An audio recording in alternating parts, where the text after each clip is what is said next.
Welcome to Anchorage, Noel. Thank you. We picked the grapes. Yes, you did. They went into the truck and then they came here, and then what happened? So then what we did was, the truck backed up the ramp, it went into that big stainless steel hopper, Yeah. and then we gently processed the fruit from that hopper. The stems came out one end, and your beautiful berries went through the big pipe into the press. And so this press has got a big bag inside it, and it washes the juice gently over about a 3-hour cycle. And then we take the juice from the press, and it'll go into a tank, into a chosen tank, where it'll sit there for 4 days. And where we do a thing called cold settling. So we cold settle it, so all the skins drop to the bottom. We rack the top juice off into another tank, and then we inoculate that with a yeast that's good for that juice. And so within about 3 weeks you've got wine. 2 to 3 weeks you've got actual wine. And then the lees, which is in the bottom of the tank, and so we put it through a rotary drum filter, which filters a little bit brown because the skin sort of leave it like that. So we take that out and we maximise every litre, so we have minimal loss. And that juice is actually usually quite flavoured, so that goes back into the tank and gets fermented with the rest of the wine. And then after about, like I say, 2 or 3 weeks, stop it, which means we put the cooling on, we cool the wine down, we use a bit of sulphur, and that stops the yeast. And then essentially, then you've got you've got wine, you've got raw wine, so it's turned into alcohol. So the whole process, from when you pick your grapes to processing it into a bottle, can be sort of done within 3 or 4 months. And then we will sit down with you and work out when we want to bottle it and what we want to do with it. Wow. Wow. This is a magnificent operation here. Because the Japanese have this word umami, which we don't have in the English language. Yeah. But basically, it something has umami, it's more full-bodied. Yes, yes. And so that's what we may be looking for with a reserve. Yes. Yeah. So that might be where we leave it in barrel for 6 months or even longer. I mean, we'll just monitor it. We keep checking the analysis on it to make sure it's all looking good and doing its thing. Your Pinot Gris that's going to go into barrel is sitting in this tank here, and we'll be taking it. What we call barreling down. So we'll be taking it out of there and putting it into barrel. You could be telling me anything. I could be, but I'm pretty sure that's how it worked out. Pretty sure the Syrah's in there, and the Pinot Gris in there, and there's another tank of your Pinot Gris which is fermenting away as well.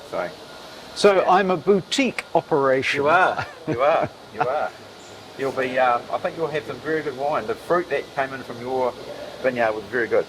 It was very, very good. Great. Good. Yeah. Well, we rested the grapes for a year. Yeah. I know, but I think that makes a difference. You Yeah. rest the vines. Yeah. Because the old traditional viticulturalists would always have rows that they didn't exploit year after year. Yes. And I think my theory is since New World came along and it became more industrialized, that we're asking more and more of the plant. Yep, we are. And I think this year what we'll do is we'll probably rest a few rows again to get that extra. That's a good idea. Yeah. The other thing that a lot of people do in vineyards now is they put flowers and certain crops in each other row to sort of put nutrients back into the soil. Yep. So those things like that, I think we're doing that, and we're going to get the sheep in to graze. Keep the impacting of the ground to a minimum. We're very, very fortunate that we don't have irrigation. Everything is natural coming off those hills all the way around. And then we're going to experiment with a bit of electroculture. Oh. Running currents down the wires. Oh yeah. Yeah. They say play music to the vines. Play music, Yeah. No, we're music. trying everything. Yeah. Good. So do you want to try some of your wines? Yeah, I think so. Juice and things now. I think we should. We'll grab the winemaker and we'll have a wee bit of a talk. Yeah. Well, thank you very much for showing me all of this. You're most welcome.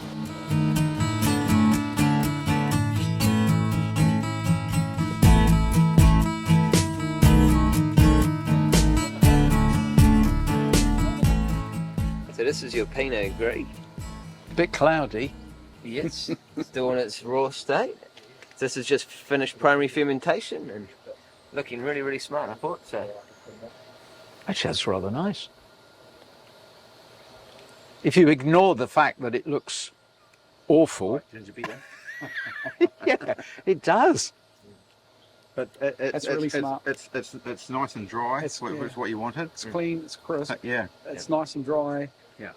It's a smart wine. It's got that nice sort of natural acidity, Yeah. and it's gonna mature now on its slight leaves. So this is its slight leaves, and it'll sit there and just mature and sort of develop and tank and build that richness and that palate weight. And yeah, it's going to be a really smart wine. At what stage does the clarity arrive? So this will naturally settle out, and all this sort of cloudiness will settle down, and sort of really quickly. So if we wanted to build some palate weight, we could stir it up a little bit and sort of keep that. This leaves in suspension builds palate weight, essentially. So when we let it settle after a while, we can then take the clear wine off and filter that. And Right. So just a bit of Bill's palate weight. Yes. Yeah. So it gives you that. So that gives you that texture. So when you try it, it doesn't disappear straight away. It actually hangs in your mouth, and you can feel it back in here a little bit. That's It's a bit like the umami that I was talking about. Exactly right. Right. Exactly Yeah, what yeah. you're talking about. Yeah. So giving it palate weight, giving it that texture, Body. and body, and so that. Yeah. So, are you confident? I'm more than confident. I'm uber happy. Because you said about the 23 that it was a world-class wine. Well, 25 is definitely a world-class wine. Good. Because 23 was a world-class wine. 25 is equally, if not more. It's a great wine. Brilliant.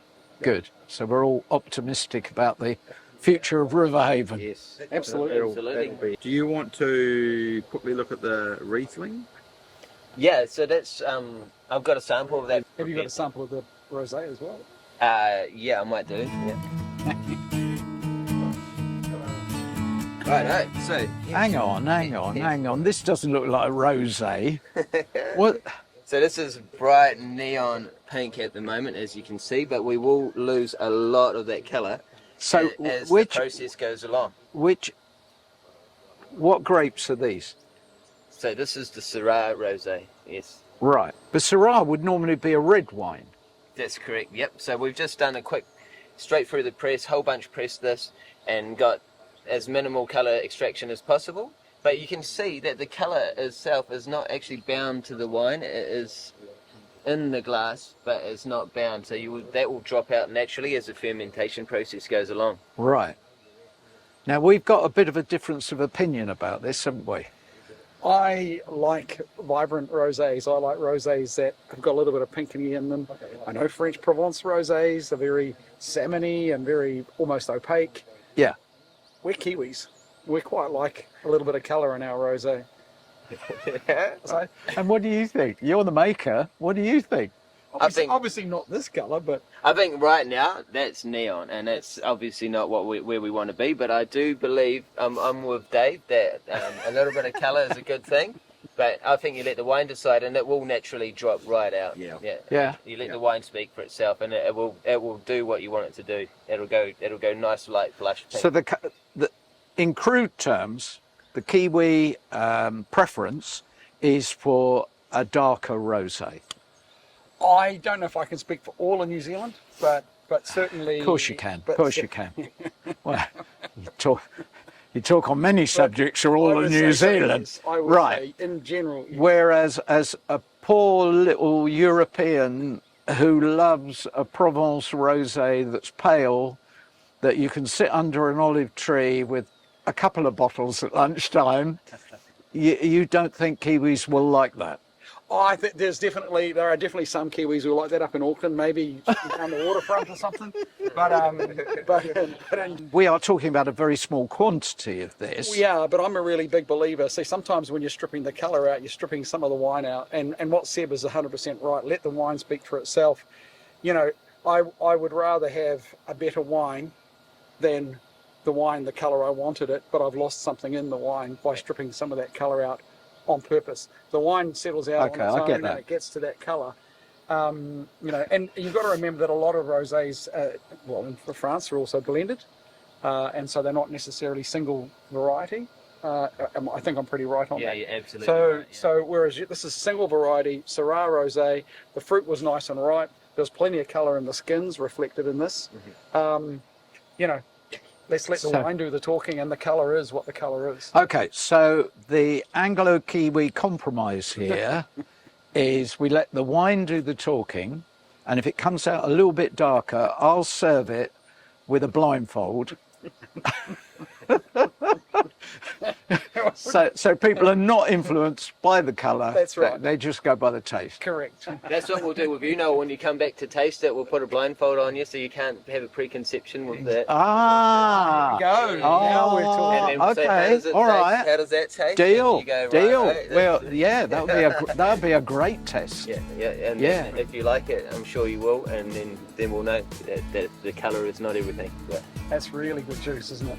yeah, it's fantastic. Very nice. Isn't it? Yeah, it's really nice. Yeah, it's quite. Forget the wine. It's really nice juice.